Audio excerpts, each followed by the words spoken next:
Hello everyone. তো আজকে গণেশ চতুর্থী। সকালবেলাটা শুরু হয়েছিল ব্রেকফাস্ট দিয়ে।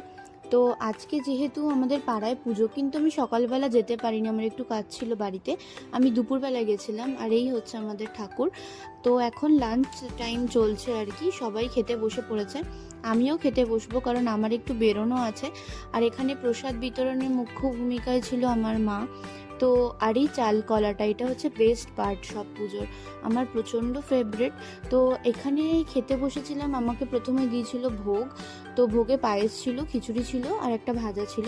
তারপর হয়েছিল পোলাও, আলুর দম আর পনির, খুব টেস্টি ছিল। চাটনি পাঁপড় ছিল, কিন্তু সেটার আর ক্লিপ নিইনি। তারপর আমি চলে গেছিলাম, আমার একটা কাজ ছিল সেখানে। সেখানে গিয়ে খেলাম মোমো। তারপর গেছিলাম জুডিওতে। তো জুডিও থেকে আমি কিছু জিনিস কিনেছি।